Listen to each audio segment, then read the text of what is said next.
Hi అండి. ఈ video అయితే ఎప్పుడో పోస్ట్ చేయాలి. కానీ చాలా లేట్ అయిపోయింది. నేను కరివేపాకు పొడి చేసి సగం పొడి కూడా అయిపోతుంది. ఇక్కడైతే కరివేపాకుని నీట్‌గా వాష్ చేసేసుకొని దాన్ని నీడలో ఆరబెట్టండి. ఎండలో అయితే ఆరబెట్టకండి.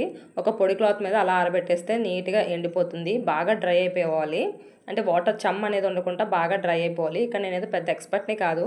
నేను ఏ విధంగా చేశానో ఆ విధంగా మాత్రమే షేర్ చేస్తున్నాను మీకు.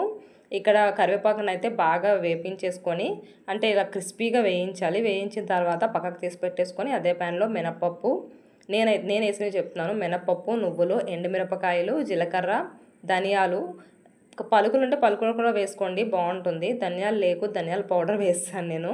వీటిని ఫస్ట్ గ్రైండ్ చేసుకొని తర్వాత కరివేపాకును కూడా అందులో వేయండి. కరివేపాకు చూడండి ఎంత క్రిస్పీగా వేపానో ఆ విధంగా వేసుకొని అయితే మొత్తం గ్రైండ్ చేసేసుకోండి. మొత్తం ఒకేసారి చేయకుండా కొంచెం ఆపి అలా గ్రైండ్ చేసుకోండి. మనకు పొడిలా వస్తుంది.